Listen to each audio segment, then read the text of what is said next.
So I'm editing today's video and I realized that it is way too long. It was over an hour. I cut it back down to about 40 minutes and it was still gonna go ahead and be too long for a Sunday video. So we're gonna go ahead and release this in two parts. We do a whiskey flight. So without further ado, this is going to be part 1 and I'll have part 2 coming out next Sunday. Hey guys, we're back with another episode. I think this is going to be a little bit more no nonsense than the last two. None. We've been kind of going off the rails with some crazy shenanigans. We just got to kind of dial that back, get back to the whiskey. So I figured, Drinking on a railroad track. Let's get Andy a whiskey flight. So today I've got a bunch of Islay whiskeys. If you guys don't know, Scotch whiskey, why are you already saying no? You didn't even acknowledge my drinking on a railroad track joke. Was that the song that was on earlier? Mm-hmm. That would probably just be a bad idea. Yeah. Moving on. It would be a bad idea. Terrible idea. Especially if you're going to have some of these hitters that we're having today, like 50-some% alcohol. Terrible idea. Terrible. No debate. So yeah, we're going to do a whiskey flight. This is going to be Islay whiskeys. So for those of you that don't know, Islay whiskeys are Scotch, and they are from the Islay region. Scotland is broken up into several regions, each with their own unique flair, own unique flavors. And Islay just happens to be the smoky variety. What a lot of people actually think is the actual Scotch note. It just gets the most recognition, in my opinion. But most of them, I believe, are actually Speyside and Highland. Correct me if I'm wrong. I don't really know. I choose not to correct you because this is all new to me. So that's part of the episode. So I'm just here for my looks. Just here for the looks. Okay, so Islay Scotches. We're doing some blends. I don't think I actually have any. I don't have a single malt down here. None.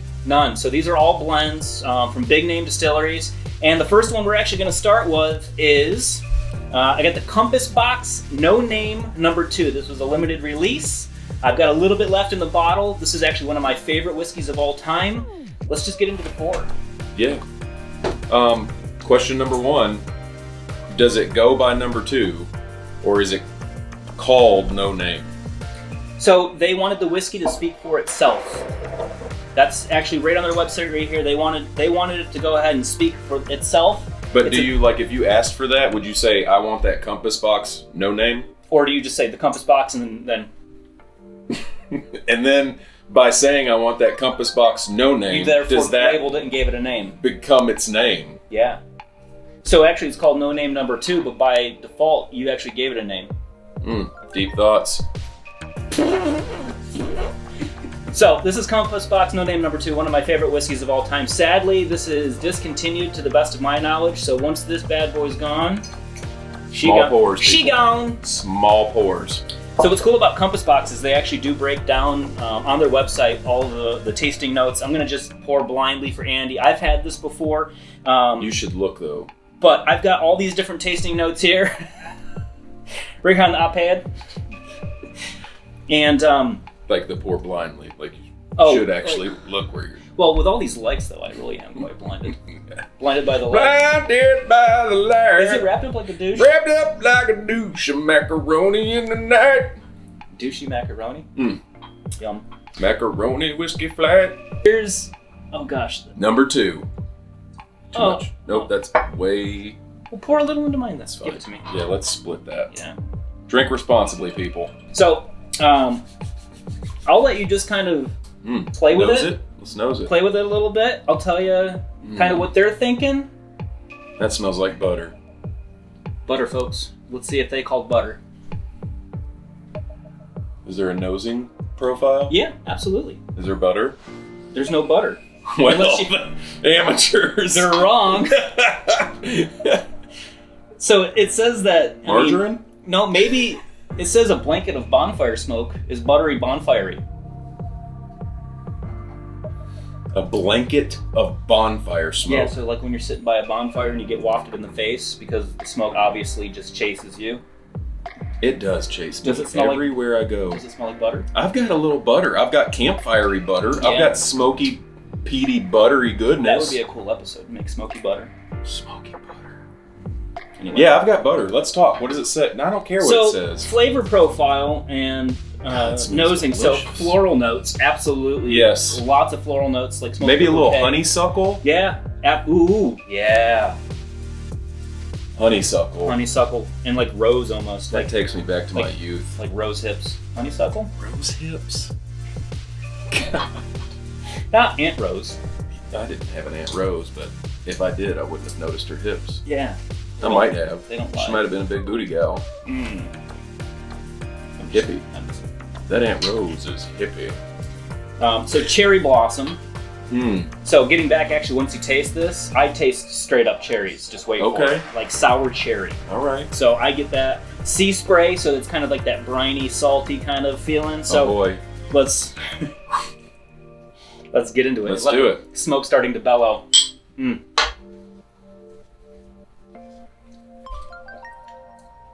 Mm. That's fantastic. That's delicious. That's one of my favorites. So we started there. yeah, I know. They only get better. Well, better is subjective. That's delicious. So this is 48.9% alcohol. So it's higher than standard scotches, usually proofed down to 40%, but it's not cask strength by any means. They obviously proofed it based on the flavor profile that we're going for. Compass Boss is, like I said, super like forward about everything that's in here. They actually give you the blend, which is really neat. So looking at this, no name number 2 is comprised of 13.5% Kleinlich. It is 0.5% Highland malt blend. What was that first thing you said? Kleinlich. You get that, guys? You concur? Kleinlich. 10.5% Talisker, and then 75.5 Kolila. I was picking up on the Kolila. So they only bottled 8,802 bottles. Sounds very specific. It was bottled back in February of 2019, and this is all of it. So like I said, when that's gone, it's gone. It's on the secondary market right now. So prices are, of course, going to be kept pretty darn high. So good luck finding it. I happen to have a bottle. Not for long. Mm. Yeah, is that a win? That's a win. Highly recommend. It's a freaking win. But due to its rarity, people are going to price gouge the crap out of you. You say doo-doo? Do. Just, Next. price accordingly, people. Don't take advantage of others. Don't be a dick. Don't be a Whiskey Richard. Don't be a risky... A Risky Richard. Don't be a Whiskey Richard. Like a sticky wicket. We hate Whiskey Richards. So there's not much on this one. Ron Swanson would know about it. We have Lagavulin. This is the double matured distiller's edition. It's the 2019 vintage. It was distilled in 2003 for those of that are keeping math notes at home. This is another... The year of our Lord. The year of our Lord. This is actually a sherried whiskey, which actually the one we had before too was sherried. That's why you're getting those nice floral notes, you're getting those cherry notes. This one definitely brings out some bright fruit as well. There are some tasting notes here, but again, they're a little bit, they don't go in as depth as Compass Box. I mean, really, it just kind of leaves you in the lurch. This is more for those who prefer not to sherry their whiskey. No? No. You are a father, therefore, I guess dad jokes are acceptable. Lagavulin, Distiller's Edition. I've always wondered how to say that. So the first time I ever had this, I was actually at the grand opening of the Whiskey Tribe Crowded Barrel Whiskey Company distillery in Austin, Texas at the Sheridan. We had like a little impromptu party in the lobby. They didn't know what was about to hit them, but it hit them with hurricane force winds. It was freaking silly. And there was a gentleman, I don't know his name, but he came ready to go. And he brought the entire Lagavulin lineup, super knowledgeable, and he let me actually uncork his 2017 edition. Like, I was the one that actually opened it, pulled the cork, poured a full pour. That guy is just a generous saint. You smelling? Yeah. Knows it, bro. Knows it. So, of course, you're getting a lot of the similar notes because it was Pedro Jimenez sherry casks again. So it's going to bring on that, like, that dark fruit, that cherry, that fig, that kind of just earthy stone fruit kind of flavor. I've got more fruit. I've got... Stone fruit? I've got... No. Crunch berries. Crunch berries, duh. No, I've definitely got more fruit on this one than the previous. The previous was a little heavier on the floral. I feel like this is a little heavier on the fruit. It's definitely fruity, and I always, with this one, get chocolate. Like bitter dark chocolate. I'm not smelling chocolate. I'm smelling fruit. But you know, my nose is not your nose. And now you knows. God, I am a dad. Are we drinking? Oh my God. Okay. Do you get the chocolate now? So I've got a little dark chocolate. Yeah. And if before with number 2, speaking about number 2, the previous number 2, if that were a blanket. Oh, the number 2 whiskey. Yeah, no name. Hang on one second. Let me get my thought back here. So if number 2 were a blanket of campfire smoke, this is as if I were to take a bite out of an ashy ember, like a burnt log in the fire. You've got something coming too. Keep that description for about 3 more whiskeys in. Like, this is straight campfire to me, and as if I made a s'more with dark chocolate as opposed to milk. Yeah. This is burnt marshmallow with dark chocolate. I'm done. So apparently they're saying notes of marzipan, pear. I didn't get the pear. I don't know. I might have made up that entire definition. I'm not sure. It says figs, caramel, honey, pear, cocoa, and peat smoke. I get all of that. For me, Lagavulin has always been, especially like the 16, definitely more like desserty, but also I'm really acclimated to peat smoke. I don't know the parts per million of peat smoke in this one, but of the peated ones, I find this one to be very entry level. That is so nerd. Why, did you guys hear that? Parts per million? Seriously? That is a tasty whiskey. That's delicious. So far, I'm a very happy customer. This is one of my all-time favorite whiskeys. It's almost a desert island whiskey for me, where if this were the only thing that I could have for the rest of my life, like, count me in. And I know there's a lot of like whiskey lovers out there that also flock to this one. It is none other than the Ardbeg Ugdal. I knew you were going to laugh when I said Ugdal. You also said that is the only thing that you would like to have with you on a deserted island. You didn't even clarify to drink. To drink. Terrible. To drink. So, this one is, I think, a notch up from what we just had, but this starts getting into that just like dense, meaty, just smoked pork. Yes. Barbecue. Yes. But it's like really sweet and desserty still. So, like, all day, this is my jam, and it clocks in at a pretty heavy 54.2% ABV. So this one is definitely doesn't taste like it's that hot, but it is definitely a meaty, hot pour. Oh God. We're gonna have to do an instant replay of that. I'm looking for smoked nanner pudding right here. Come again? I don't know. Just based on your description, I'm expecting smoked banana pudding. Smoked banana pudding. Have you ever had that? No, but now I want it. That smells really delicious. I don't know about that. Just made some banana pudding in my pants. Yo, you should move over 6 inches. So, I definitely get like smoked pork. I drank prematurely, didn't I? Oh my God! Speaking of campfire, no, that's barbecue. It's pork. That's pulled pork. Thank you. There's no banana pudding at all, people. It's pulled pork. Now, they're saying in the aroma it's raisins, which I guess. No, I get a little sweet something. Not necessarily, but I can't pinpoint it. I'm not getting like fruit or floral, just a little bit of... For the first time ever, like I found a note that I've never gotten on this by it might be psychosomatic, but they're saying pine needles. And I 100% got pine needle. Nope. I've got pine tar. Notes of coffee and charcoal too.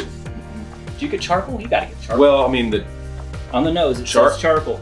I'm good with the charcoal, but it's because I've already tasted it and I'm definitely getting pulled pork. So that doesn't even make sense.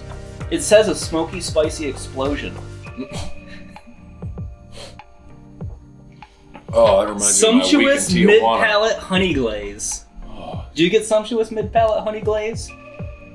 No, because that's like ham. Bursts of winter spices? No. Ooh. I don't have to taste all the notes. You get cigar. There's some tobacco. So it says that the mouthfeel of specifically a Monte Cristo cigar. Okay, well that's ridiculous. Here's the thing though. I have found out very clearly that I only taste these things because I'm such a novice with this, which is why we're doing this to begin with. I taste something and I either like it or I don't. I've never spent any time sitting here picking apart nose notes and taste notes. But I can't pinpoint anything that I'm tasting. And so that's the thing where you guys might enjoy following along with my experiences with this, because in all seriousness, I don't taste these things until Mike says something about it, and then it's a no-brainer. It's there, but I can't pinpoint it until I'm given that little tidbit of information. And so these kind of tools, just any kind of information that you can find, makes a big difference. I would have never thought... You taste something that's smoky, you think a little bit of like that kind of liquid smoke, that kind of a barbecue, that campfire. This is straight up pulled pork, but I might not have ever put my finger on that until he said pulled pork. And I'm telling you, it's incredible. And what it is that smell and taste is it's all experiential. It's a chemical breakdown it's basically decoded by receptors in your mouth and your nose, and you can only taste it. I mean, there's not pulled pork in this, but there's chemical components that resemble the profile of pulled pork, for instance, and then when you have a reference point, you can kind of come back to that. So that's what tasting, wine, whiskey, I don't care, tequila, it all comes back to your own personal knowledge. So the more 100%. things that you can have and smell and taste and reference, and sometimes I'll be drinking a scotch and I'll be like, oh, that reminds me of this other scotch. It's because, again, in my head, it automatically just triggers like, hey, that. So when I say dark chocolate, it's not because there's dark chocolate. It's just because something in there kind of tricked my brain into thinking, oh, remember that one time you had chocolate? Yeah, that's in there. Hopefully they all knew that. They're going to know now. Glasses. Basically, my point is, don't be upset if you're tasting this along with us and you don't taste any of this. You just think this is good. Yeah. Understand that sometimes you need a little bit of nudge in the right direction, and these kind of tasting notes and things that we're talking about are for your enjoyment as well as ours. Yeah. So we want you to follow along and get a bottle of this at some point, come back to this video, taste it, and see if you're tasting the same things that we are. Yeah. Because without those notes that Mike's giving, I would have never thought anything about honeysuckle. Actually, the honeysuckle was came to me. all yours. I threw that out like there. I said, I'm pretty proud of points. myself, guys. So have your own experience. Yeah, and then as you become acclimated too, especially with these heavily peated ones, when you become acclimated to that peat smoke, you actually can pick out a lot more out of them too, because that kind of falls into the background, and you can accept it, move it into the back of your mind, and then start picking out other little notes that might be a little bit more subtle. I mean, it's freaking cool. I've always enjoyed Scotch, but it really is the ability for us to do back-to-back tastings. Mm-hmm. Pour yourself a little flight. Give yourself the ability to be able to taste the difference, because until you do something like this, you're going to end up like me, where I just go out, grab a Scotch at a bar, and I'm like, hey, this tastes like a stinky foot, and for some reason, I really like that. But I can't tell the difference because it might be 2 weeks before I have another Scotch. So doing this little back-to-back will really give you the ideas that you need and the point of reference to decide which one you like the most. Hell yeah. We moving on? Moving on. Moving on.